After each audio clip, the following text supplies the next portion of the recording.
Sénateur Wells, Alberta. Honorables collègues, aujourd'hui, je prends la parole remplie de fierté et de gratitude alors que nous célébrons les exploits remarquables de l'équipe canadienne sur la scène mondiale. Nos athlètes canadiens ont une fois de plus montré au monde entier ce que sont véritablement le dévouement, la persévérance et le travail d'équipe. Que ce soit sur la glace ou sur les pistes, ils ont représenté le Canada avec beaucoup d'humilité, d'excellence et d'intégrité. Je tiens à adresser mes sincères félicitations à chacun des membres de l'équipe canadienne. Vous avez inspiré une nation et vous avez fait la fierté du Canada. Les Jeux olympiques nous rappellent quelque chose de puissant, que le sport, à son meilleur, rassemble l'humanité. L'esprit olympique est ancré dans l'amitié, le respect et l'excellence. Il transcende la langue, la politique, les frontières et l'identité. Pendant ces semaines brèves mais inoubliables, il n'y a pas si longtemps, le monde se rassemble non pas dans la division, mais pour célébrer le potentiel humain. Nous applaudissons non seulement la victoire, mais aussi le courage, la détermination et la résilience. Cet amour du jeu, cette conviction profonde que le sport est une force unificatrice est profondément ancrée dans l'identité canadienne, dans les villes et villages de tout le pays. Les patinoires de hockey, les terrains de football, les piscines, les terrains de basketball, les terrains de crosse et les gymnases communautaires sont bien plus que des lieux de compétition. Ce sont des lieux où les jeunes apprennent la résilience, le travail d'équipe, la discipline et le sentiment d'appartenance. Ce sont des espaces où se nouent des amitiés, où se construit la confiance en soi. Le sport nous apprend à gagner avec humilité et à perdre avec dignité. Il nous apprend à nous soutenir les uns les autres et à persévérer même lorsque les obstacles semblent insurmontables.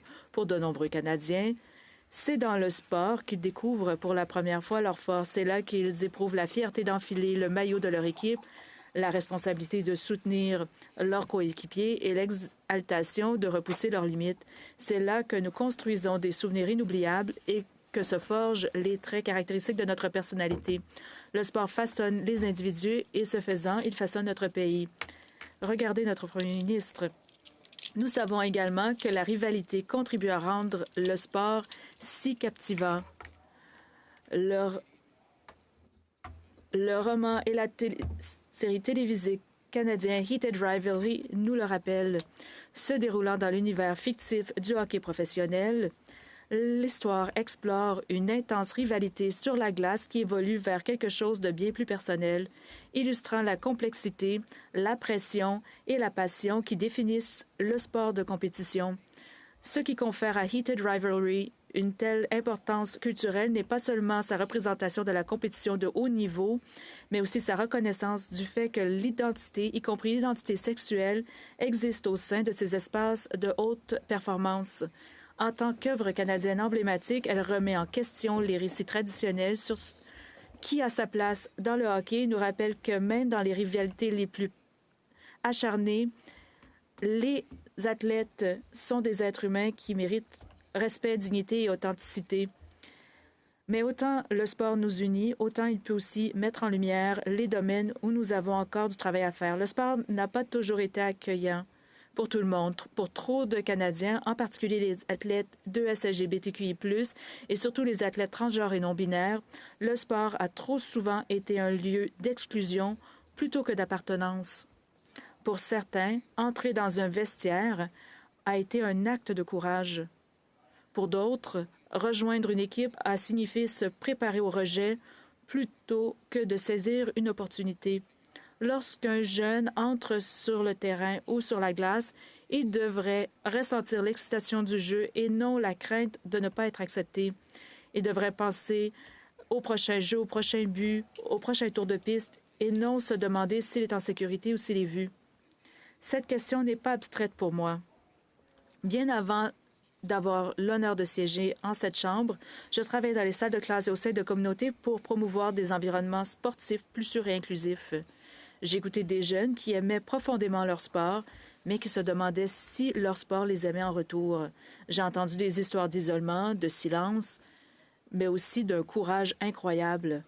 Ce travail a conduit à la création du Pride Tape au ruban de la fierté, une idée simple, porteuse d'un message puissant. Le Pride Tape a commencé comme un rouleau de ruban adhésif de hockey aux couleurs de l'arc-en-ciel que les joueurs pouvaient enrouler autour de leur bâton pour signaler que les athlètes de LGBTQI+, sont les bienvenus dans le sport.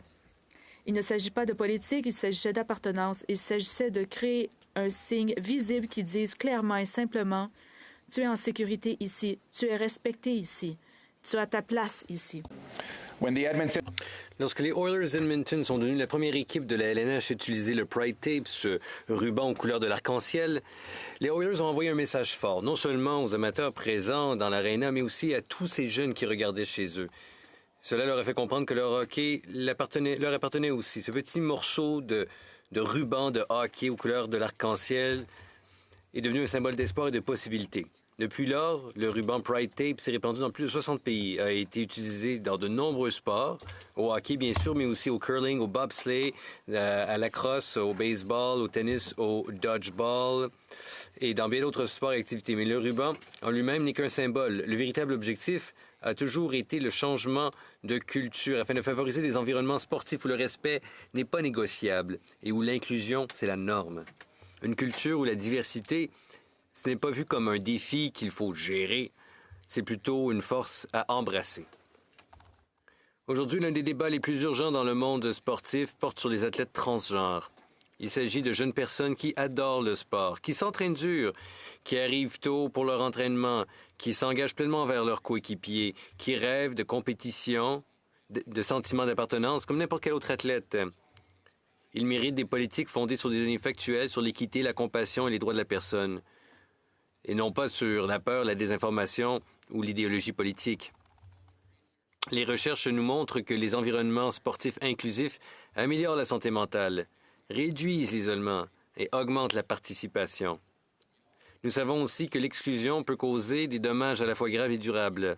Lorsque les jeunes sont écartés du sport, non seulement perdent-ils les bienfaits physiques de la pratique, mais aussi tous les liens sociaux, tout le sentiment d'appartenance que le sport procure. L'inclusivité n'affaiblit pas le sport, elle le renforce. Lorsqu'un athlète se sent en sécurité, lorsqu'il se sent respecté, les performances s'en retrouvent améliorées, la cohésion de l'équipe s'en retrouve améliorée. On approfondit l'amour du jeu, le sport s'épanouit lorsqu'il reflète la diversité des communautés qu'il sert. En tant que législateur, en tant que leader, il nous incombe de favoriser un dialogue respectueux et d'appuyer des politiques fondées sur les données probantes. Il nous faut veiller à ce que nos institutions sportives nationales défendent l'équité tout en respectant la dignité et les droits de tous les Canadiens et Canadiennes. Il faut faire clairement comprendre que la discrimination n'a pas sa place dans le sport au Canada, tout comme elle n'a pas sa place dans la société du Canada. Lorsqu'une jeune fille transgenre lasse ses patins, lorsqu'un athlète non-binaire entre sur le court de basket, lorsqu'un adolescent gay se joint à une équipe de hockey, il et elle devraient tous ressentir la même chose que ressentent tous les athlètes olympiques, la fierté, l'enthousiasme, ce sentiment de possibilité. Ces athlètes devraient sentir que le pays les soutient, non pas qu'il les juge, plutôt qu'ils profitent d'un soutien conditionnel. La valeur de notre pays ne se mesure pas seulement aux médailles que nous remportons. La valeur de notre pays réside dans les valeurs que nous défendons. Et elle dépend de notre capacité à créer des espaces où chaque jeune sportif peut s'épanouir. La valeur de notre pays dépend de notre volonté à faire en sorte que le sport reste un lieu d'opportunité, de joie et d'appartenance pour tous. Faisons de notre pays un endroit où l'amour du jeu appartient véritablement à tout le monde. Faisons en sorte que lorsque les jeunes Canadiens voient l'équipe canadienne monter sur un podium olympique, ils y voient un avenir où ils pourront eux-mêmes participer pleinement et authentiquement. Construisons une culture sportive reflétant ce qu'il y a de mieux au pays, l'équité, le respect, la compassion et le courage. Le sport a le pouvoir de nous unir. Il nous rappelle que nous sommes plus forts, non pas lorsque nous excluons, mais lorsque nous jouons ensemble, comme une seule et même équipe. L'incroyable phénomène culturel de heated rivalry, en français rivalité passionnée, a conquis le monde entier. Et pourquoi? Parce qu'il s'agit en fin de compte d'une histoire profondément humaine, qui ne porte pas que sur le sport, mais aussi sur l'importance de l'authenticité, de l'appartenance et de l'amour. Ce sont des valeurs, dis-je, véritablement canadiennes, qui devraient être mises de l'avant, non seulement dans le sport, mais dans l'ensemble de notre société. Je vous invite à vous joindre à moi pour féliciter une fois de plus tous les athlètes de l'équipe canadienne et tous les passionnés de sport, où qu'ils se trouvent. Que votre détermination et votre excellence continuent de nous inspirer. Non seulement dans la compétition, mais surtout, et c'est le plus important, dans notre engagement commun vers l'équité, le respect et l'inclusion, et ce dans tous les aspects du sport et de la société. Thank you. Merci. Miigwech.